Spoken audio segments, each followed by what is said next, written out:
Deus, Atos dos Apóstolos 2, 37 a 41. Quem achou, diga amém. Vamos lá então a leitura. E ouvindo eles isto, compungiram-se em seu coração e perguntaram a Pedro e aos demais apóstolos: o que faremos, homens e irmãos? E disse-lhes Pedro: arrependei-vos e cada um de vós seja batizado em nome de Jesus Cristo, para perdão dos pecados, e recebereis o dom do Espírito Santo. Porque a promessa vos diz respeito a vós, a vossos filhos e a todos os que estão longe, a tantos quantos Deus, o nosso Senhor, chamar.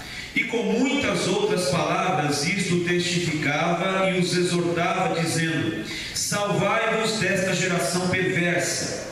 De sorte que foram batizados os que de bom grado receberam a sua palavra. Naquele dia agregaram-se quase 3.000 almas. Amém.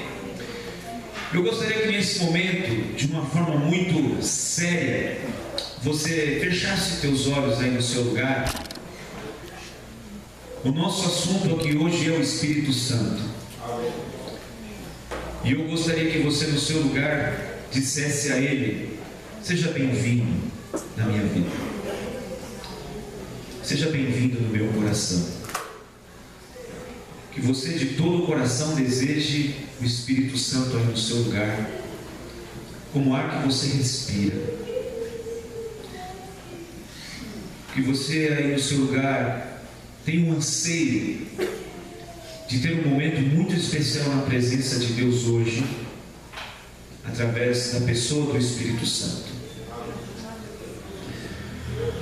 Senhor, nós oramos e queremos dizer a Ti que nós Te desejamos. Nós oramos e queremos dizer a Ti que o nosso coração se dilata, se abre para a Sua voz, para o Seu trato, para o Seu fluir, para o Seu agir em nossa vida, em nosso entendimento, em nosso coração. Nós oramos, Pai, porque nós acreditamos piamente que o Senhor está entre nós, que o Senhor está no meio de nós. Por isso, Deus, nós queremos declarar esse momento como seu, para que fales conosco, talvez de uma forma totalmente nova, especial, peculiar. Pai, no nome de Jesus nós te pedimos que Teu Espírito Santo haja aqui. Amém e amém. Irmãos, o apóstolo Pedro está pregando e a partir do versículo 14 ele traz uma mensagem. Antes de chegar no versículo 14 aqui do Atos capítulo 2, os irmãos estão reunidos em algum ambiente do templo. Quando diz a casa que eles estavam assentados, essa casa tem a mesma tradução da palavra casa que o Estevão vai dizer no capítulo 7, quando ele também está ministrando, pregando, trazendo uma tese bíblica diante dos seus acusadores. Ele vai dizer que Salomão lhe edificou uma casa, no capítulo 7 de Atos. E essa tradução é a mesma para Atos 2, de casa. Então eles estão em algum lugar daquele gigantesco templo de Herodes, que você pode consultar pela internet. Você vai ver algumas maquetes, algumas réplicas daquele templo que Herodes ajudou a reformar e reconstruir. Ali eles estavam aguardando uma promessa. E qual era essa promessa? Era uma promessa que já vinha sendo trazida lá atrás no Antigo Testamento. A gente vê, por exemplo, no livro de Joel, no capítulo 2, versículo 28, o profeta Joel vai dizer para nós: eis que vem dias, diz o Senhor, que eu derramarei do meu espírito sobre toda a carne. Vossos filhos, vossas filhas, eles profetizarão. Vossos jovens terão visões. Os vossos anciãos terão sonhos. Vossos filhos, vossas filhas, servos e servas também profetizarão. Então eles aguardavam essa promessa, embora não entendessem muito bem do que se tratava. Então já desde o Antigo Testamento outros já vem dizendo, outros textos já vem dizendo que o Espírito Santo de Deus seria derramado. O mesmo Espírito que já estava desde a fundação do mundo. Quando a gente vê lá no Gênesis, no início da palavra de Deus, a terra era sem forma, vazia, mas o Espírito Santo de Deus já pairava pela face do abismo. O Espírito Santo de Deus era prometido já desde a eternidade que viria, mas viria num tempo específico. No Antigo Testamento ele viria por medida. O profeta Samuel, lá no capítulo 13 do primeiro livro de Samuel, quando ele vai ungir a um novo rei, a Bíblia diz que ele derrama um chifre que está cheio de azeite, e quando ele derrama aquele chifre sobre Davi, a palavra de Deus diz: e o Espírito do Senhor se apropriou, se apoderou de Davi. Davi, depois daquele momento, começou a viver algumas situações incríveis, viraram filme. Algumas delas a gente vê a cores agora em 3D, como por exemplo a batalha contra o gigante filisteu Golias. Então tudo aquilo aconteceu na vida daquele menino, não porque ele tinha boa pontaria, não porque era inteligente, não porque era muito treinado em atirar com aquela arma de criança, de garoto, de adolescente, mas aquele gigante cai porque o Espírito do Senhor estava sobre ele. Então o Espírito Santo era prometido, ele vinha por medida sobre reis, sobre sacerdotes, sobre profetas, mas viria um tempo que Deus, ele derramaria de uma forma abundante, segundo essa profecia de Joel. O Senhor Jesus, após a sua morte e a sua ressurreição, no seu ministério, a Bíblia vai dizer que ele sai das águas batismais e ele é cheio do Espírito Santo. O Espírito vem sobre ele e ele é cheio do Espírito Santo. Esse mesmo Espírito pega Jesus e leva ao deserto. O Espírito levou Jesus ao deserto para ser tentado pelo diabo. Não foi coisa do Satanás, foi coisa do céu.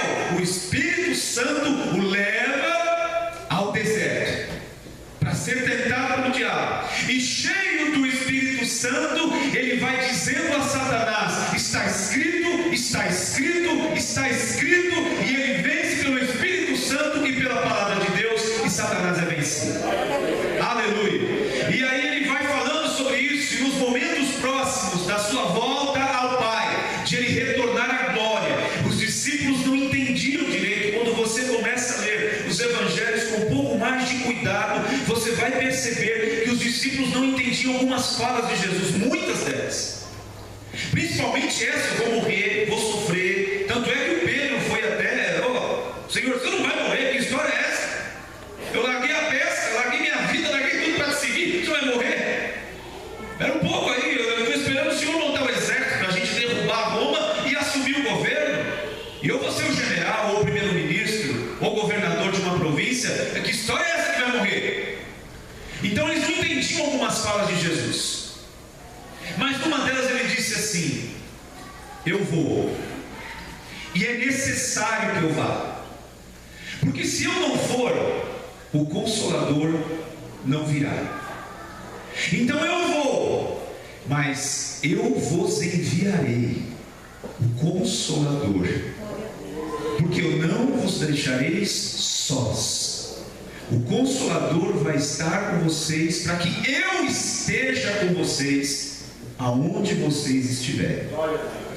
Ou seja, se eu ficar andando em carne e osso aqui, eu não posso estar em todos os lugares, porque logo, logo vocês vão se espalhar por essas terras, porque logo, logo outras pessoas vão agregar. A gente vê a pregação do Pedro aqui, 3.000 pessoas se agregaram, e aí houve perseguições, o evangelho se espalhou, as pessoas saíram trazendo essas boas notícias, essas boas novas por todos os lugares daquele mundo da época.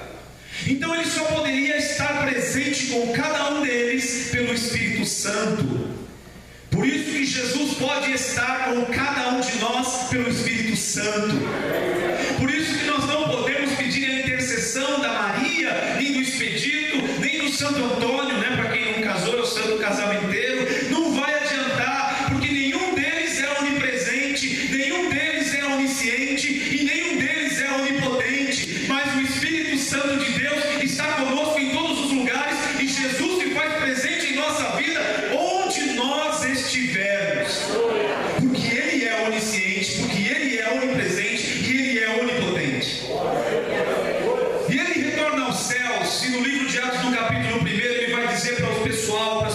estavam vendo aquela cena incrível.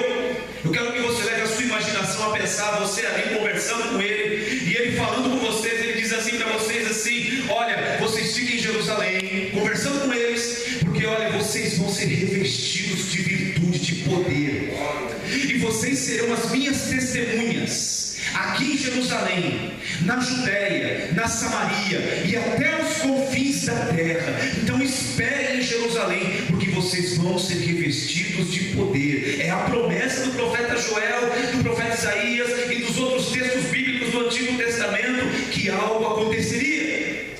Aleluia! E aí, naquela cena, quando ele diz essas palavras, ele começa a sair do chão. Imagina isso, gente. Ele começa a sair do chão, sair do chão, sair do chão. E o pessoal começa a ver aquilo, dali a pouco ele está lá em cima. E eles olhando para cima, atônitos, perplexos, quando de repente um anjo aparece junto a ele e diz: o que vocês estão olhando, varões galileus? Esse mesmo Jesus, esse mesmo Cristo que vocês estão vendo subir, é o mesmo que vai descer novamente, e ele voltará para buscar vocês. Aleluia! Bom, 40 dias se passaram depois da sua crucificação. Ele é crucificado na Páscoa, ressuscita. Aí 40 não, são 50 dias. 50 dias se passaram. Na festa da Páscoa ele morre e ressuscita. No Pentecostes acontece algo especial. Ele retorna aos céus. 10 dias depois eles estavam, a Bíblia diz, concordemente assentados no mesmo lugar, esperando o que ele prometeu. Quando de repente ouviu-se um som como de um vento impetuoso, um estrondo. Eles assim começaram a olhar, e de repente eles viram como línguas repartidas, chamas de fogo, caindo sobre cada um deles. E a Bíblia vai dizer que todos eles, os 120 que creram e estavam ali, foram cheios do Espírito Santo. E eles começaram a falar uma língua que eles nunca tinham falado. Mas não era uma língua estática, uma língua sem tradução. Eles começaram a falar idiomas. E as festas reuniam judeus que vinham de outros países, porque o judeu, aonde ele nascer, o seu familiar nascer, o seu filho nascer, ele é judeu, seja em qualquer lugar. Mas a nação que ele vai nascer, ele vai aprender a língua judaica, mas ele é natural de lá. Então ele vai aprender a língua do país em que ele mora. Mas nas festas de Israel, eles migravam todos para Jerusalém para as festas. E ali estavam próximos ao templo pessoas de todos os lugares que se pudesse imaginar. A Bíblia vai dizer da Ásia, do Egito, da Bitínia, de um monte de lugar. E de repente o pessoal parou e começou a ouvir aqueles 120 falar na língua do seu próprio país sobre as grandezas de Deus. E eles começaram assim: mas espera um pouco aí, quem são esses homens? Aí alguém disse: são os galileus aí, os pescadores. Mas não pode. Como é que homens como esse, galileus pescadores, falam idiomas que nunca aprenderam?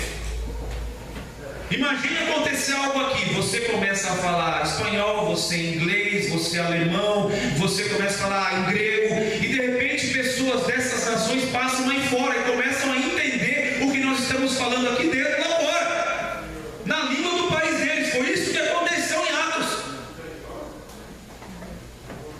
Pedro olha para aquela cena e eles ficam assim. Aí alguém faz uma piadinha e diz: não, esse pessoal está cheio, eles encheram a cara de vinho.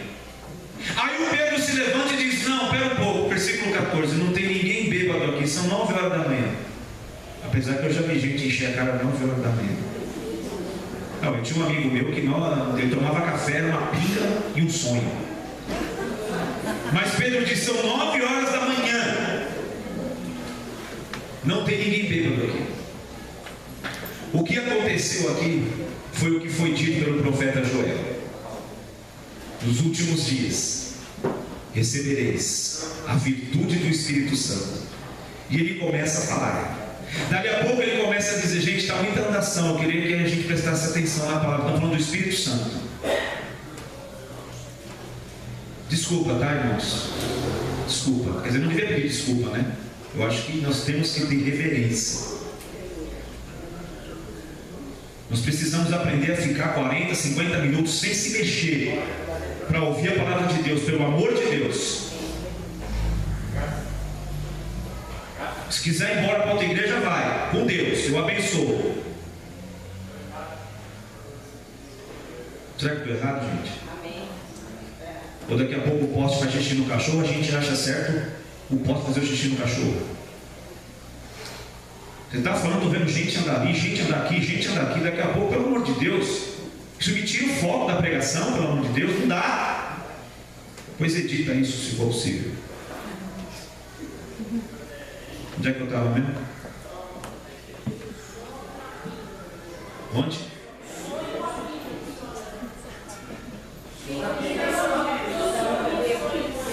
Isso, lembrei da pinga, é isso aí.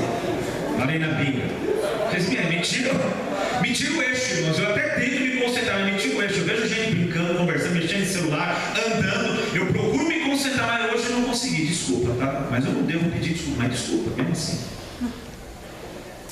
Aí o que aconteceu? Pedro diz: não tem ninguém bêbado, são 9 horas da manhã. Ele começa a falar da promessa do profeta Joel. Em seguida, ele diz: sabe o Jesus esse que há alguns dias os nossos principais crucificaram e mataram? Foi ele. Ele é o príncipe da vida. E nós o vimos ressurreto, porque a morte não pôde detê-lo, soltas as ânsias da morte, porque não era possível que fosse detido por ela. Ele trouxe essa promessa e disse que se cumpriria sobre nós. Até o Davi já disse sobre ele: olha, senta-te o Senhor à minha direita, o Senhor assenta-te ao lado do meu Senhor. O Davi fala com o pai e com o filho: assenta-te o Senhor ao lado do meu Senhor. Aleluia. E ele vai continuando naquela explanação, naquela pregação. Pedro é brilhante na sua colocação, e é mais brilhante ainda porque isso aconteceu com Pedro depois do poder do Espírito Santo sobre ele. E é esse Espírito que eu quero pregar para vocês hoje, essa palavra que eu quero pregar para vocês hoje, é essa mensagem que eu quero deixar no seu coração hoje, porque essa mensagem pode mexer com a tua vida cristã. Aleluia. E Pedro vai trazendo aquela mensagem. Quando ele termina de falar no versículo 38, é o que nós lemos, o pessoal vai dizer assim: Pedro, nosso coração está quebrado aqui, está pulando, está saltando, está rachado, está sangrando. Pedro, o que é que a gente tem que fazer? O Pedro diz para eles: arrependei-vos e sede batizados em nome de Jesus Cristo para perdão dos vossos pecados, e recebereis a promessa, o dom do Espírito, porque essa promessa diz respeito a vocês, essa promessa diz respeito aos vossos filhos, essa promessa diz respeito aos que estão longe, e essa promessa está disponível a todos quantos o nosso Deus chamar. Aleluia! Essa promessa está disponível para você, para mim. A promessa do Espírito.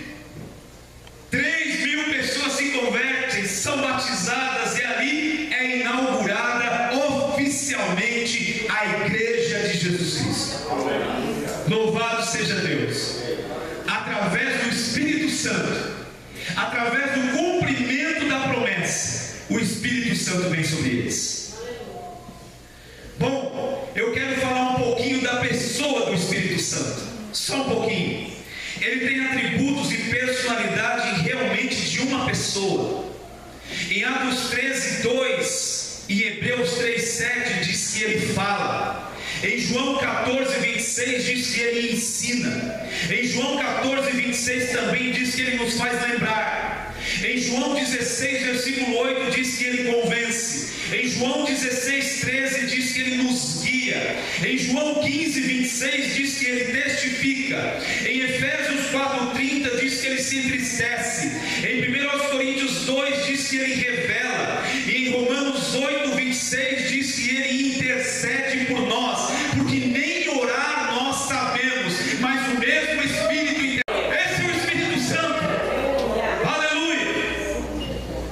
E dentre os atributos, e dentre a obra e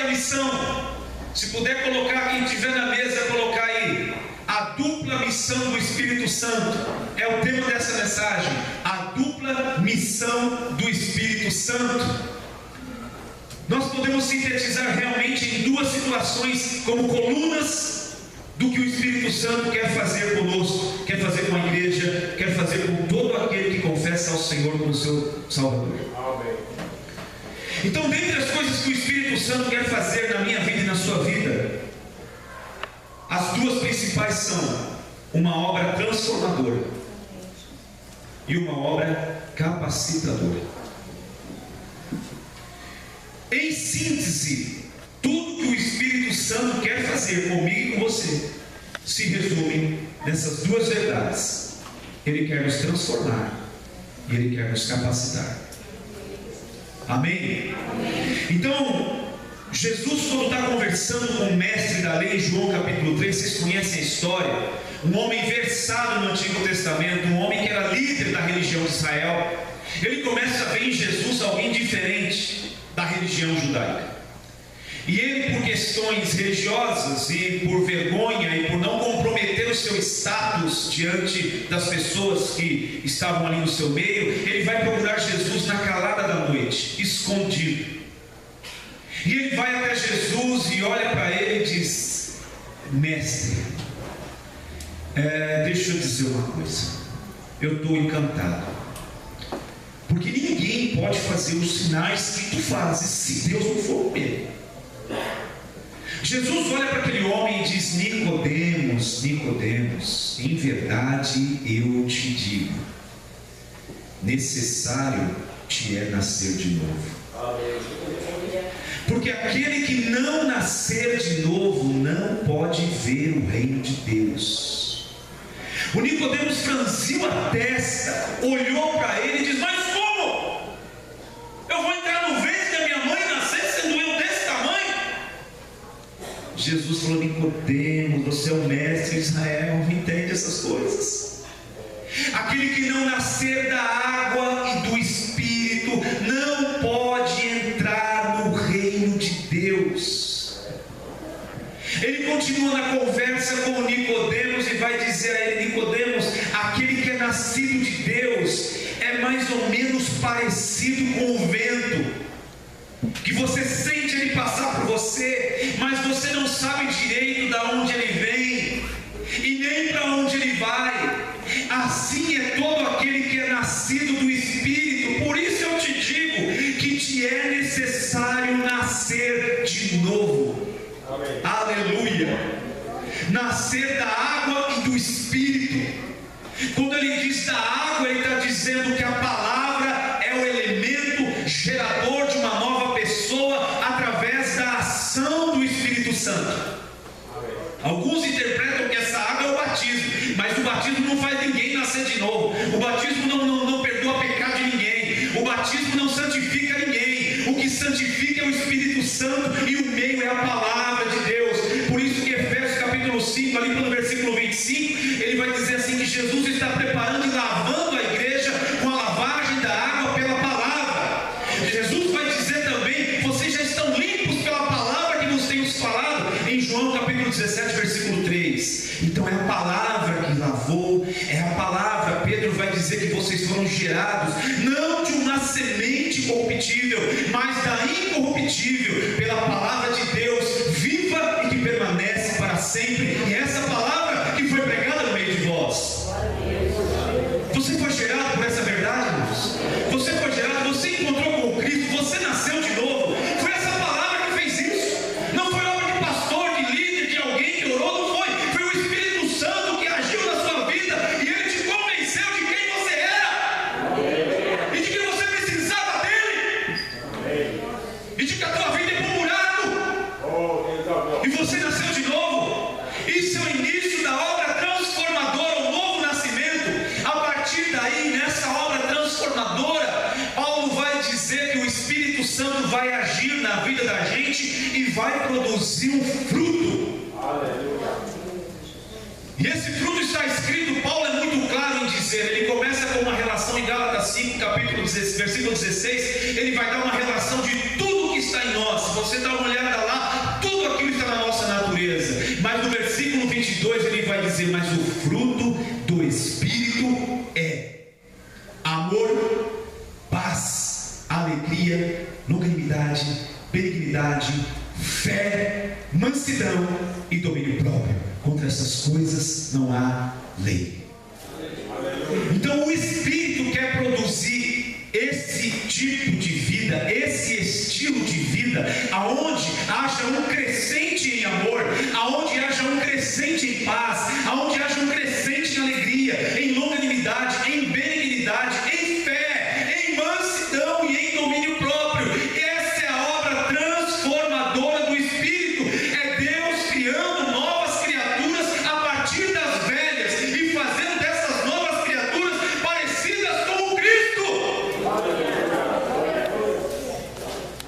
Não estava na mensagem, mas deixa eu dizer para vocês, Romanos 8:28 vai dizer aquilo que nós sabemos de cor: todas as coisas contribuem para o bem daqueles que amam a Deus e que são chamados segundo o seu propósito. E nós gostamos desse texto, que significa o quê? Que todo o pacote de situações da vida vão cooperar para o bem daqueles que amam a Deus. Eu até hoje estou tentando entender algumas coisas que cooperaram para o meu bem, ainda não sei o que. 2002 e 2003, por 2 vezes nesses 2 anos eu tive crises de pedra de rim e eu pedi para morrer. É um negócio assim do inferno. Só pode ser o capeta que vai lá e plota uma pedra lá. Você pede a morte, de tanto que aquilo dói. Você vomita sem vontade e é um negócio que você grita. A primeira vez então a Soraya ficou espantada comigo, rolando e gritando no chão, chamou minha mãe. Minha mãe chegou na sala e disse: sai em nome de Jesus! Eu te repreendo, Satanás! Eu falei: não é o Satanás, é aqui, é o meu rim! Está doendo! Achou que eu estava endemoniado tanto que aquilo dói. Eu não entendi até hoje o que isso coopera para o meu bem. Algumas outras situações, por exemplo, bateram no meu carro parado 3 vezes. 3. Parado. Mas não bateram assim de dar uma escoladinha. É de arrebentar o carro. Em 3 vezes. Arrumou, bateu. Arrumou, bateu. Arrumou, bateu. 3 vezes. Uma delas ainda o rapaz tinha seguro e pagou. As outras 2 eu tive que pagar e ficou caro. E a gente naquela pindaíba. Eu falei: por que isso coopera com o meu bem? O que coopera com o meu bem está saindo depois do culto abençoado, criança com febre, a gente vem, ministra, prega e sai do culto para levar a criança em médico. O que isso coopera com o meu bem? Então eu não entendi ainda, porque algumas coisas do pacote das situações da vida vão cooperar com o bem. Mas o versículo 29 de Romanos 8 vai dizer qual é o bem e vai dizer qual é o propósito. Então todas as coisas vão contribuir, precisam contribuir para o bem, e o bem está no versículo 29, dos que amam a Deus e que são chamados segundo o seu propósito. O propósito também está no versículo 29, porque os que dantes conheceu, os predestinou para serem conformes à imagem do seu Filho, Jesus Cristo. Então a obra transformadora do Espírito Santo, irmãos, é aquilo que o Espírito quer fazer para nos deixar na semelhança do Filho de Deus. Então é para a gente maturar um pouquinho, pensar um pouquinho, deixar de ser criança chorona, deixar de ser bebê chorão, deixar de ser reclamão, murmurador, e entender que, Deus, eu estou olhando para essas situações, mas eu quero que isso coopere para que eu pareça com o teu Filho. Amém. Não um ranzinza, um amargo, um chato, mal-humorado, um descrente, um cético. Não, mas alguém que se parece com o seu Filho. Amém. Que foi uma história parecida com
transformadora para nós.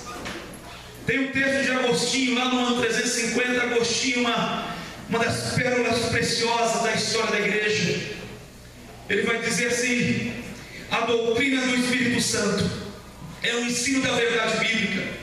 O Espírito Santo é de fato a terceira pessoa da Trindade. O Espírito Santo é Deus em nós. E estar cheio do Espírito Santo é praticar a justiça e o amor, pois quando a pessoa está cheia do Espírito, ela sente, ela age, reage e pensa como Jesus. É essencial que os cristãos reconheçam a importância do Espírito Santo no plano divino da redenção. Sem a presença do Espírito Santo neste mundo não haveria criação, não haveria universo, nem raça humana. Sem o Espírito Santo não teríamos a Bíblia, nem o poder para proclamar o Evangelho. Sem o Espírito Santo não haveria fé, nem novo nascimento, nem santidade e nenhum cristão nesse mundo. Que haja mais do Espírito Santo de Deus sobre nós. Que haja mais do Espírito de Cristo sobre a sua vida, sobre a minha vida. Que haja cura do Espírito Santo sobre a nossa vida. A Bíblia diz que ele veio para convencer o homem do pecado, da justiça e do juízo. As pessoas levam o pastor para visitar a casa delas, elas já acham que a presença do pastor vai converter o marido, vai converter o filho. Tipo, senta aí, pastor, eu sei que você gosta de café. Toma um café. Fala alguma coisa aí agora que vai salvar todo mundo aqui na minha casa. Jesus disse certa vez: ninguém pode vir a mim se meu Pai não o trouxer. É o Espírito Santo que convence. Seja cheio do Espírito Santo. Seja cheio do Espírito Santo. Diga isso a Deus nessa noite: eu quero ser cheio do Espírito Santo.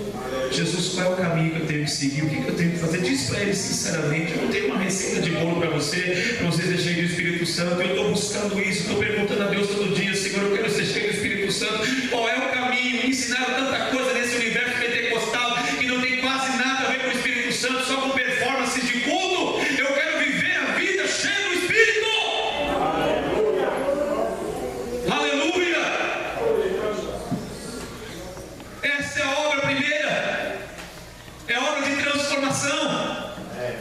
Então Deus pega as pessoas, as velhas vidas, e a partir das velhas Ele recria, regenera e forma novas criaturas. E essas novas criaturas entram numa segunda obra do Espírito Santo, que é a obra de capacitação. Então, meus irmãos, quando essa obra vem sobre as nossas vidas, as pessoas são dotadas de uma capacidade que elas ainda não possuíam, que é o que exatamente aconteceu com o apóstolo Pedro. Gente, eles estavam morrendo de medo, escondidos, em segredo, com medo dos romanos, com medo dos judeus. A partir desse momento, e olha que coisa interessante, quando Pedro disse para Jesus, lá atrás, Jesus falou: eu vou morrer e tal, e etc. Ele diz assim: Senhor, então o Senhor conta comigo, porque euzinho aqui, eu vou contigo até a morte. Jesus falou: vai não. Vai não, Pedro, você não vai. Você não vai, Pedro. Eu vou te dizer mais. Satanás me pediu para cirandar você, peneirar, como se peneira trigo, hoje. Mas eu conheço a tua estrutura, Pedro. Eu roguei por ti, para que a tua fé não desfaleça. Eu me vejo nessas situações. A gente se acha alguma coisa, na verdade. Eles só vê que a gente se acha um pregador, experiente na obra. A gente não passa de um pedrão, gente. E ai de nós se ele não rogar por nós. Eu roguei por ti para que a tua fé não desfaleça. Mas olha, Pedro, quando tu te converteres, você vai confirmar para os irmãos. E eu digo mais, Pedro, hoje você se veste. Ele disse cinge, né? Você se veste para onde você quer. Mas vai chegar um dia, Pedro, que outro te cingirá e vai te levar para onde você não quer ir. Aí o escritor vai dizer: isso disse ele com o significado da morte com que Pedro havia de morrer. Então, o Pedro achava que era, todo mundo com medo. Ele tem uma atitude intempestiva na prisão de Jesus. Foi cortar a cabeça do soldado, mas ele era tão ruim de espada, tão ruim, ele era pescador, que ele já conseguiu acertar a orelha do camarada. Jesus: Pedro, abaixa esse negócio, abaixa isso aí, todos que a espada ferem, com a espada morrerão, abaixa isso aí. Moço, vem aqui. Pegou a orelha do cara. Desculpa, viu? Desculpa, ele é meio assim, mas ele vai melhorar. Desculpa, tá? Botou a orelha do rapaz de volta. Toma a tua orelha de volta aí, colocou no lugar. Mas o Pedro, depois desse momento com o Espírito Santo, no versículo 14, ele se levanta e diz: olha, ninguém bebeu aqui. O que aconteceu é que nós estamos embriagados, mas não é de uma bebida qualquer. Nós estamos embriagados do Espírito Santo. Foi isso que aconteceu com a gente. E é isso que eu vou pregar para vocês. Aí ele prega, 3.000 pessoas se convertem. É a capacitação do Espírito Santo, gente. É a capacitação do Espírito Santo. O Espírito nos capacita para realizar coisas que aos olhos humanos são impossíveis. O Espírito nos capacita e levanta pessoas para ministérios e obras específicas. O Espírito nos capacita para passar pela vida, sendo vencedores sobre as tribulações que às vezes vêm no dia mal, sem avisar a hora. Mas o Espírito Santo nos consola, nos mantém de pé, nos segura, nos alegra o coração. O Espírito Santo vem para que possamos passar pela vida sem ser derrotados pelas tentações que estão tão próximas. O Espírito Santo vem sobre nós para que possamos vencer o mundo e vencer o diabo, porque todo que é nascido de Deus vence o mundo, e essa é a vitória que vence o mundo, a nossa fé. O Espírito Santo vem sobre nós para nos capacitar. Isso está ligado a Deus nos dotar. Em 1 Coríntios capítulo 12, versículo 7 vai dizer: mas a manifestação do Espírito é dada a cada um para o que for útil, porque a um pelo Espírito é dada a palavra de sabedoria, a outro pelo mesmo Espírito a palavra do conhecimento, a outro pelo mesmo Espírito a fé, a outro pelo mesmo Espírito os dons de curar, a outra a operação das maravilhas, a outro profecia, a outro o dom de discernir os espíritos, a outra a variedade de línguas, a outra a interpretação das línguas, mas um só e o mesmo Espírito opera todas estas coisas, repartindo particularmente a cada um como quer, porque assim como o corpo é um e tem muitos membros, assim todos os membros, sendo muitos, são um só corpo, assim é Cristo também.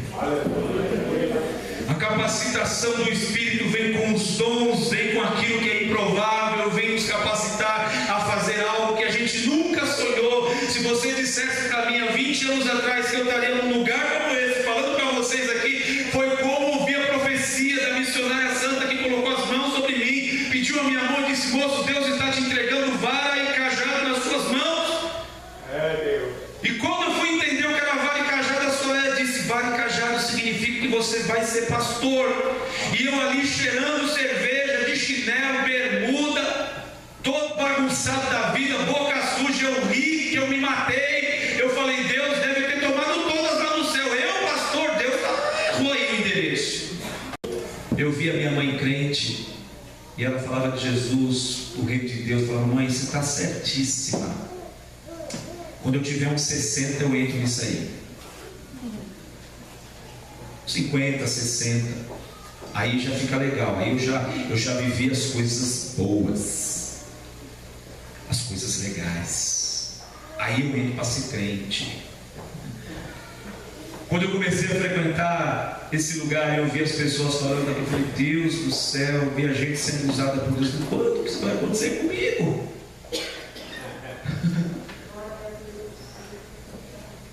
E as pessoas diziam: você já é batizado no Espírito Santo? Eu falei: como? What? Batizado no Espírito Santo? Não sei o que é isso. Tem que buscar. Passava uma semana, vinha outro: tudo bom, sei lá, tá?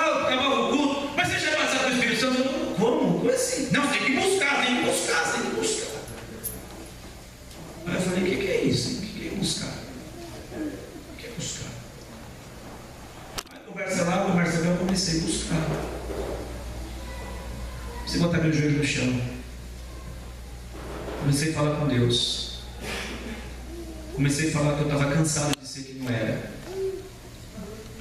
Comecei a falar com Deus, falando: eu não quero ser um crente ruim. Eu não quero ser um crente mais ou menos. Para ser um crente ruim, gente, é melhor ficar lá fora. É melhor descabelar o palhaço, é bagunçar mesmo lá fora, do que ser um crente ruim. E era isso que eu estava sendo. Aí vem um rapaz pregar, ele traz uma mensagem aqui, prega, a igreja é abençoadíssima, tal. Ele termina a pregação, o culto acaba, o jovem, aí ele passa pelo corredor, cumprimenta um aqui, cumprimenta outro ali, me cumprimenta. Quando ele vai sair, ele volta.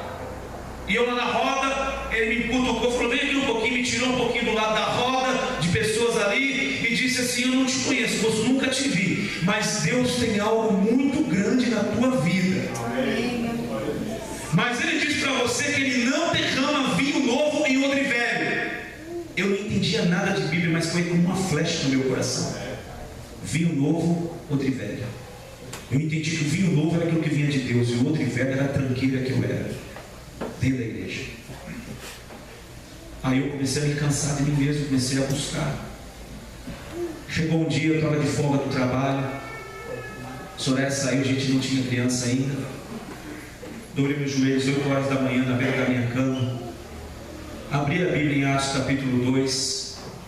E a minha oração foi só uma frase: Senhor, está escrito aqui que o Senhor concedia, que o Espírito Santo concedeu a eles.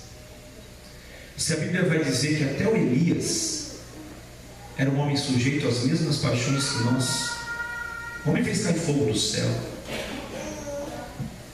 Aqueles que estavam lá naquele cenário, naquele ambiente, que foram cheios do Espírito Santo, eram parecidos com a gente.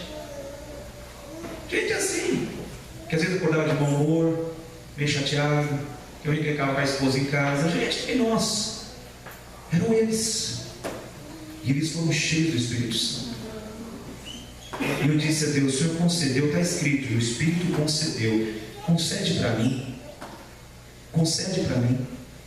Eu fiquei ali ajoelhado, com a Bíblia aberta. Chegou uma hora que eu botei o rosto na Bíblia e comecei a chorar em cima dela. Eu disse: concede para mim, Senhor. Concede para mim, Senhor. O que eu tenho de tão ruim assim? Concede para mim, Senhor.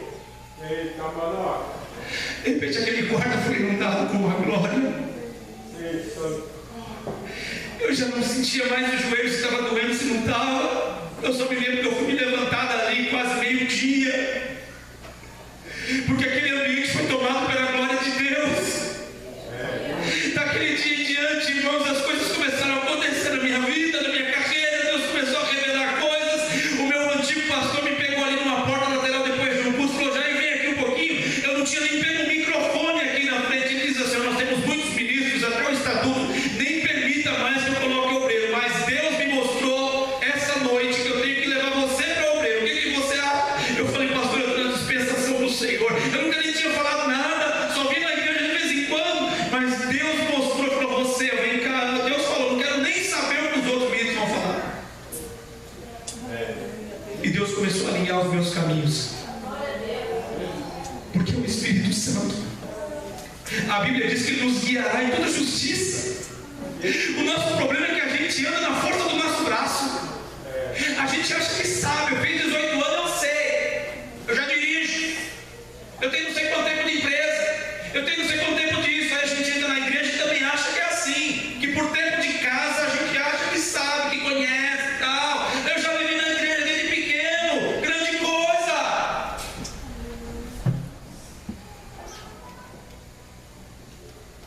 Irmãos, eu quero entregar mais a minha vida não para ter uma igreja cheia de gente, mas para ter uma igreja com muitos crentes, cristãos verdadeiros.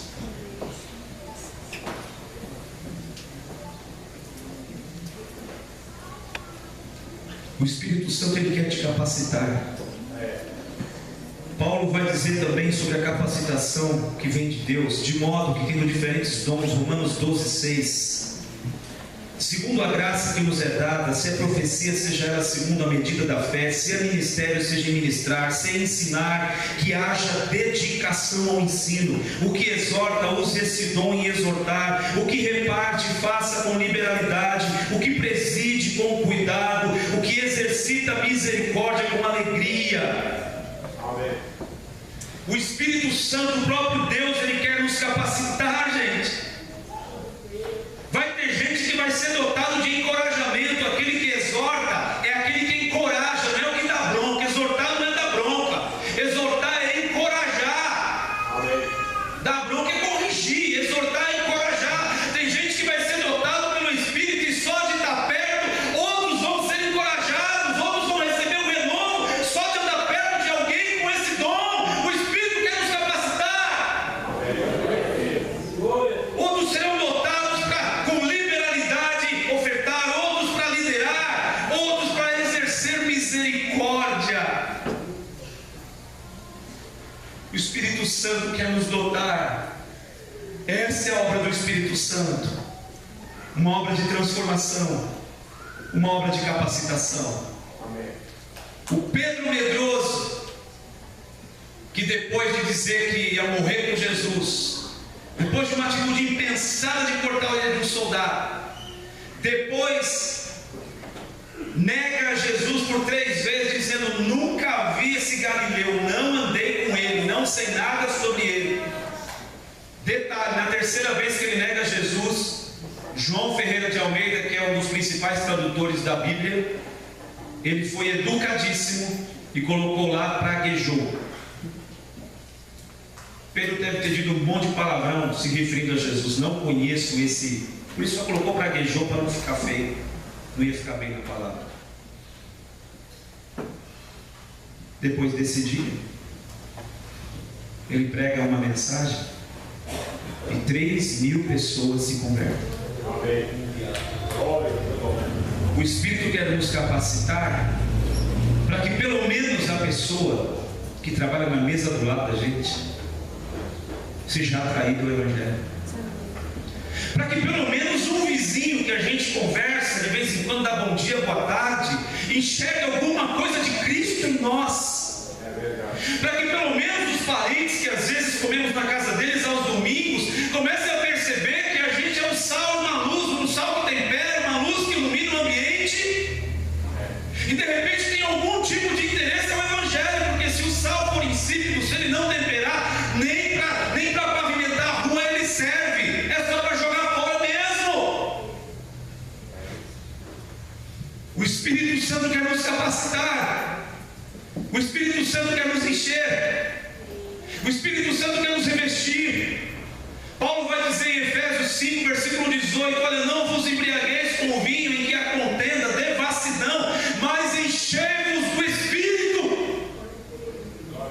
Pedro vai dizer que aqueles homens, vocês sejam batizados em nome de Jesus para perdão dos vossos pecados, e vocês receberão o dom do Espírito, porque há uma promessa que diz respeito a vocês, aos filhos de vocês, aos que estão longe e a todos quantos o nosso Deus chamar.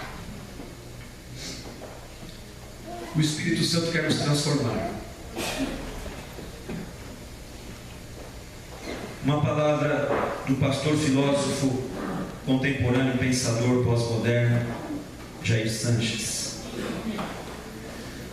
O dia em que uma igreja deixar de ser uma geradora de novas criaturas, de novas pessoas, certamente o Espírito Santo não estará nela, mesmo que esteja cheia de gente, mesmo que tenha até alguns sinais miraculosos. Sem a obra transformadora, regeneradora do Espírito Santo, sem o surgimento de novas criaturas a partir das velhas, isso de fato é um sinal evidente da ausência do Espírito Santo. O dia em que nós estivermos assentados numa igreja e percebermos que as pessoas estão sendo transformadas ao nosso lado, em nossa casa, e nós permanecermos os mesmos, certamente o Espírito Santo não está agindo em nós.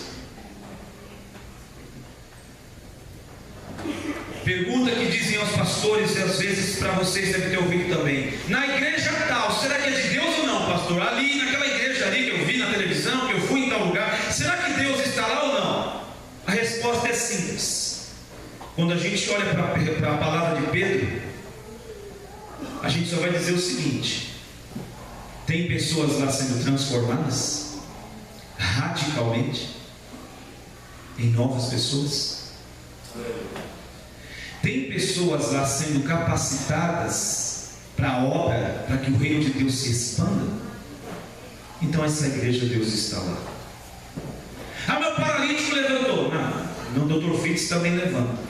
Ah, mas o outro estava doente, é uma pele toda voada lá de lepra, de não sei quem, e na hora vai curar. Isso também acontece no Espiritismo, no Santo Daime. Acontece essas coisas. Agora, fazer pessoas nascerem de novo e serem outras pessoas, só o Espírito Santo de Deus, ninguém mais. Eu quero finalizar orando com vocês. Eu gostaria de falar com você nessa noite a respeito de tudo que você ouviu. Uma obra transformadora, uma obra de capacitação. É assim, quando eu digo para Deus, Senhor, eu talvez nem com palavras, mas com as minhas atitudes, Senhor, eu estou satisfeito, eu estou bem do jeito que eu estou. Normalmente, via de regra, nada muda, vai continuar do jeito que está. Mas se eu disser para Deus, Senhor, concede teu Espírito, me transforma, me capacita. Se eu disser para Deus, Senhor, a minha vida está num 0 a 0 chato, que coisa mais absurda, gente, você ficar 90 minutos assistindo um jogo de futebol, os caras dando trombada, caindo e reclamando com o juiz, e o jogo termina 0 a 0, você fala, por que eu fiquei assistindo essa porcaria? 90 minutos. Às vezes a nossa vida está um 0 a 0, chato, empatado. Nós precisamos decidir algumas coisas e desejar algumas coisas, e não só com palavras, mas com atitudes. Então, sem nenhum tipo de emocionalismo, mas com muita consciência, eu quero orar junto com você que deseja isso. Eu quero transformação e capacitação do Espírito Santo. E a hora que eu sair daqui, eu vou sair perguntando a Deus qual é o caminho, o que eu faço, o que eu tenho que fazer. Porque não é uma vinda aqui à frente que muda todas as coisas, mas é as decisões que a gente toma no dia seguinte é que vão fazer com que as coisas mudem. Então, se você deseja transformação e capacitação, vem dobrar teu joelho aqui nesse altar aqui, ó, bem pertinho para a gente orar junto aqui, em nome de Jesus, mas vem rapidinho, bem rapidinho, bem rapidinho. Deus tem pessoas para levantar, eu tenho orado, eu digo, Deus levanta, tem lacunas vazias. E a igreja precisa avançar, então o Senhor precisa capacitar pessoas. Não é uma capacitação para as pessoas pegarem o microfone para dirigirem um culto, para cantarem uma canção, para participarem de um dos grupos da igreja. É uma capacitação para fazerem a diferença no reino de Deus.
preencher lacunas do seu reino nessa casa, com a sua vida, com o seu chamado, porque pelo Espírito Santo, não é a gente que fala, não, eu vou, quero fazer, ele não é boa vontade, é o Espírito Santo. Que haja um chamado, uma vocação ardendo no teu coração, que seja forte de tal forma que você não resista e rompa com todas as amarras. Que Deus quer usar a sua vida de transformação em transformação, de capacitação em capacitação. Então levante as suas mãos aos céus e diga assim comigo: meu Deus, pelo seu Espírito, me transforma a cada dia, me capacita, me unge com óleo fresco e me leva a uma boa obra, a ser instrumento útil em sua casa, fora dela, onde Ele me enviar, porque pelo Espírito sou como o vento, não sei de onde vem e nem para onde vai.